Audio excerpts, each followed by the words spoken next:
नमस्कार।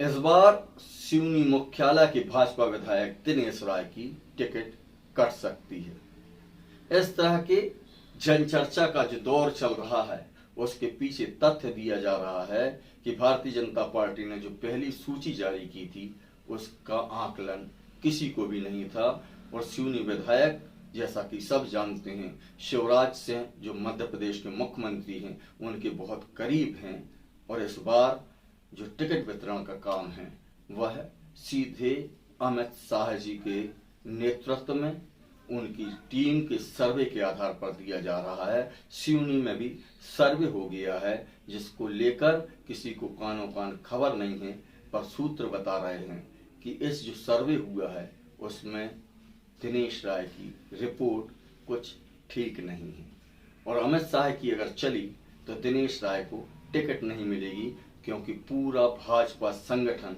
लगभग पूरा भाजपा संगठन दिनेश राय की मुखालफत करते नजर आ रहा है। आपको याद होगा अभी पिछले दिनों भाजपा का मंडल स्तर पर जो कार्यकर्ता सम्मेलन हुआ था उस पर दिनेश राय ने एक बड़ी जवाबदारी ली थी जिसे कार्यक्रम के बाद उन्होंने पूरा नहीं किया, जिसको लेकर संगठन के अंदर एक बड़ी चर्चा चल रही है और भाजपा विधायक के खिलाफ संगठन में नाराजगी मुखर हो गई है। दिनेश राय के उपलब्धियों की अगर बात की जाए तो मेडिकल कॉलेज की चार दीवारी एक लंबे समय से इस क्षेत्र के लोगों का सपना बना हुआ है कि कब यहां पर मेडिकल कॉलेज खुलेगा। सिवनी को मुंबई की तर्ज पर विकसित करने का सपना दिखाने वाले दिनेश राय के सामने यह बड़ी चुनौती है कि सिवनी की जनता उनके 9 साल के कार्यकाल में यह देख रही है कि सिवनी कितना मुंबई की तर्ज में विकसित हुआ। विकास कार्यों की अगर बात करें तो उस विधायक के जो पुल पुलिया के और जो अन्य मदों के कार्य होते हैं उनको छोड़ दिया जाए तो ऐसी कोई बड़ी उपलब्धि अब तक उनके खाते में जुड़ती नजर नहीं आ रही है जो लोग चर्चा कर रहे हैं। हाँ, अभी सिवनी शहर के अंदर दल सागर में राजा दलपत शाह जी की मूर्ति लगाने के लिए विधायक ने प्रयास किया था। इसलिए किया था क्योंकि चुनाव करीब आनी है। चुनाव के पहले दिनेश राय ने अपने प्रयासों से यह कार्य करने का प्रयास किया कि राजा दलपत शाह की एक मूर्ति दल सागर में लगाई जाए और उसका ठेका कहते हैं कि उन्होंने अपने करीबियों को दिला दिया और अभी एक और 6.5 करोड़ की योजना है इसी दल सागर में म्यूजिक एंड साउंड सिस्टम की। उसके लिए भी ऐसा सुना जा रहा है कि दिनेश राय अपने करीबी ठेकेदारों को मौका देने के लिए प्रयास कर रहे हैं कि चुनाव के पहले सिवनी में एक बड़ा उपलब्धि दिखाई जा सके। एक बाण से कई निशाने साधने का प्रयास किया जा रहा है। राजा दलपत शाह जी की अगर मूर्ति दल सागर में लगती है तो शहर के लोगों को एक बड़ा काम दिखाने का मौका मिलेगा।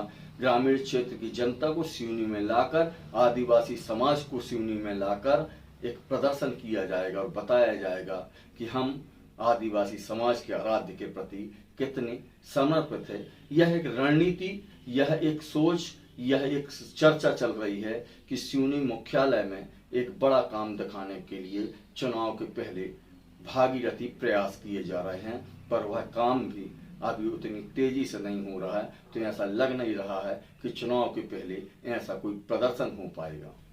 अभी हाल ही में मुख्य विपक्षी दल ने एक विज्ञप्ति जारी की थी जिसमें दिनेश राय को लगभग चुनौती देते हुए कहा था कि वे आएं और बताएं कि उन्होंने कब, कहां, कितना विकास कार्य किया। यहां तक कि कांग्रेस ने तो ये भी कह दिया था कि जगह उनकी, समय उनका, स्थान उनका और हम आकर उनसे सवाल करेंगे। इस विज्ञप्ति के जारी होने के बाद दिनेश राय जी के द्वारा अब तक उसका कोई प्रतिकार नहीं किया गया, ना ही कोई स्वीकृति दी गई। अभी पिछले कुछ दिनों पूर्व विश्व आदिवासी दिवस था और आदिवासी समाज का एक बड़ा कार्यक्रम जिला मुख्यालय में हो रहा था, तो कुछ विघ्न संतोषियों ने उसके अंदर अपनी घुसपैठ की और जिला मुख्यालय के व्यापारियों से बदतमीजी की, उन्हें जलील किया, उनके साथ अभद्रता की, जिसके बाद लगभग सारे दलों ने, यहां तक कि आदिवासी समाज के नेताओं ने तक इस घटना का प्रतिकार किया, विरोध किया, पर एक सिवनी विधायक दिनेश राय थे, जिनके द्वारा इस मामले में मौन स्वीकृति साध ली गई है। आदिवासी समुदाय को साधने के चक्कर में सिवनी का व्यापारी वर्ग भी मनमोहन राय जी से जरा सा नाराज नजर आ रहा है। और हम यह जितनी बात कर रहे हैं यह चर्चाओं के आधार पर कर रहे हैं। चौक चौराहों पर जो चर्चाएं हो रही हैं, राजनीतिक मंचों पर जो चर्चाएं हो रही हैं, उनके आधार पर की जा रही है। अब यदि सिवनी विधायक दिनेश राय भारतीय जनता पार्टी की टिकट पर फिर से चुनाव लड़ते हैं तो संगठन जो उनका भारतीय जनता पार्टी का जो संगठन का ढांचा है वो कितना उनके साथ होता है यह भी देखना होगा। इसलिए अब ये मुखर होकर पार्टी के लोग कहने लगे हैं कि सिवनी विधानसभा के अंदर कोई बड़ी उपलब्धि न होने के कारण संगठन और सत्ता नुकसान उठाना पड़ रहा है। और यही बात भाजपा के जो पदाधिकारी हैं, जो टिकट के दावेदार हैं, वो अमित शाह की टीम को फीडबैक भी दे रहे हैं कि यह कार्य किए जाने थे पर ये काम नहीं हुए, जिसको लेकर जनता के बीच नाराजगी है। इसलिए भारतीय जनता पार्टी का जो प्रत्याशी होगा उसे बदलना होगा। देखेंगे क्या होता है। हालांकि सिटिंग एमएलए की सीट को बदलना थोड़ा सा भारतीय जनता पार्टी के लिए चुनौती होगा, पर चर्चाएं जो चल रही हैं उस पर भी गौर करने की जरूरत है।